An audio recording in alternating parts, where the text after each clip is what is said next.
తిరిగి BCN news కి స్వాగతం. ఉభయ గోదావరి జిల్లాల గోవిందమాల కమిటీ ఆధ్వర్యంలో పాలకొల్లు ఆర్ఆర్ రైస్ మిల్ ప్రాంగణంలో అలివేలు మంగతాయరు పద్మావతి సమేత వెంకటేశ్వర స్వామి కళ్యాణం ఘనంగా జరిగింది. ఈ కార్యక్రమంలో తిరుమల తిరుపతి దేవస్థానం ఉత్సవ విగ్రహాలతో వేద పండితులు కళ్యాణం నిర్వహించారు. అధిక సంఖ్యలో భక్తులు పాల్గొని తీర్థ ప్రసాదాలు స్వీకరించారు. ఈ కార్యక్రమంలో మాజీ ఏఎంసీ చైర్మన్ గొట్టుముక్కల గాంధీ భగవాన్ రాజ్, బీరక ప్రసాద్, కుంపట్ల శ్రీను, కొరగించెల సుబ్బారావు, శ్రీనివాస్ చౌదరి, పెనుమక రామ్మోహన్, గాది వెంకన్న, కట్ట సత్యనారాయణ పాల్గొన్నారు.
టాలీవుడ్ హీరో అల్లు అర్జున్ కిమ్స్ ఆసుపత్రిలో చికిత్స పొందుతున్న బాలుడు శ్రీతేజ్ ను పరామర్శించారు.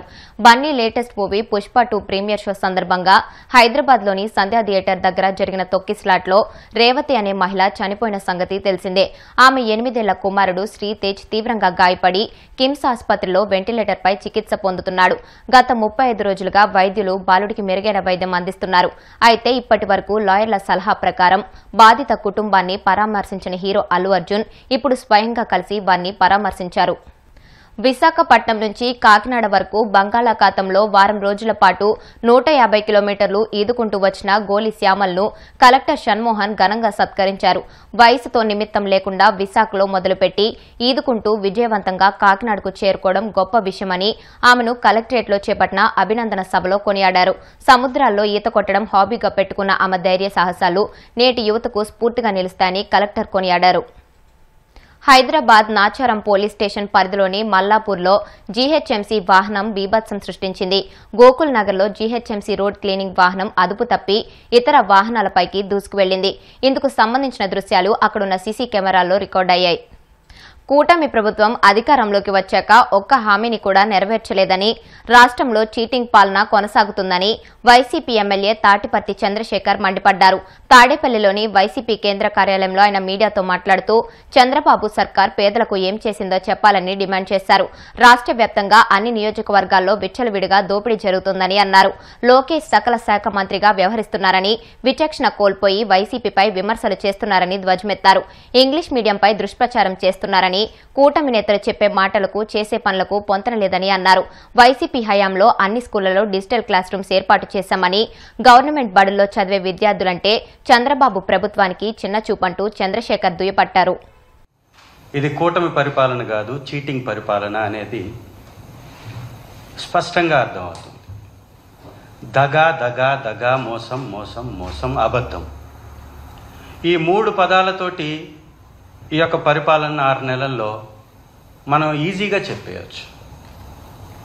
ఇచ్చిన హామీలు అమలుపరిచేది లేదు, చెప్పినటువంటి వాగ్దానాల మీద చిత్తశుద్ధి లేదు, క్యాబినెట్ మీటింగుల మీద మీటింగులు జరుగుతున్నా ఒక్క పథకం యొక్క ఊసే లేదు.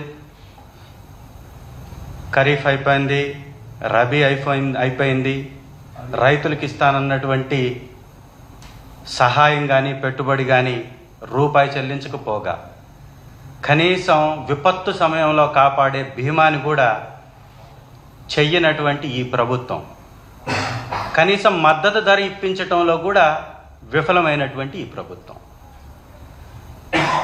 ఒకవైపున సంపద సృష్టి అని చెప్పుకుంటూ ఉంటాడు. పెద్ద పెద్ద మాటలు చంద్రబాబు నాయుడు గారు.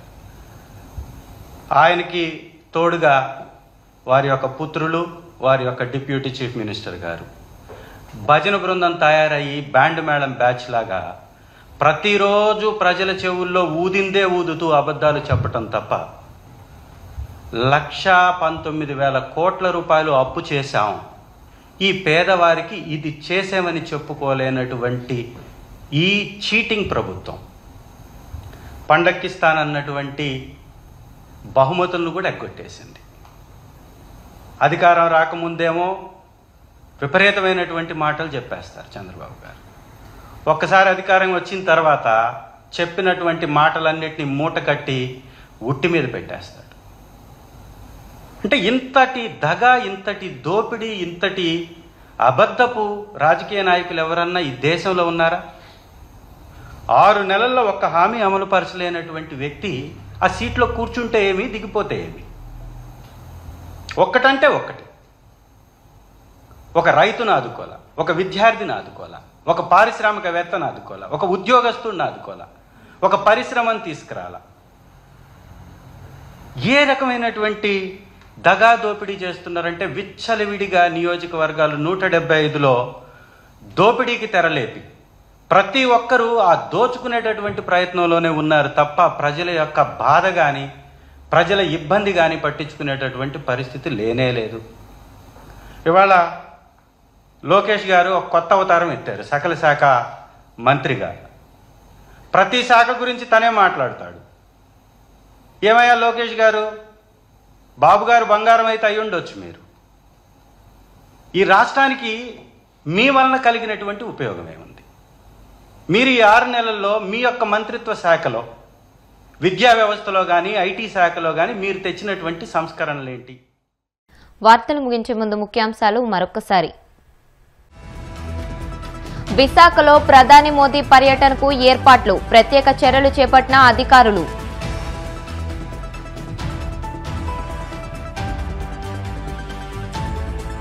యానంలో ఘనంగా ప్రజా ఉత్సవాలు, ఫలపుష్ప ప్రదర్శన, వివిధ రాష్ట్రాల నుంచి తరలివచ్చిన ప్రజలు.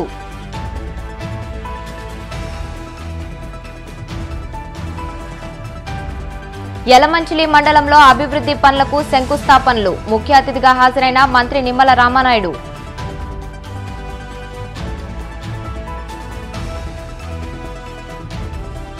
ఆసుపత్రిలో చికిత్స పొందుతున్న బాలుడిని పరామర్శించిన అల్లు అర్జున్, అందుతున్న వైద్య సేవలపై ఆరా.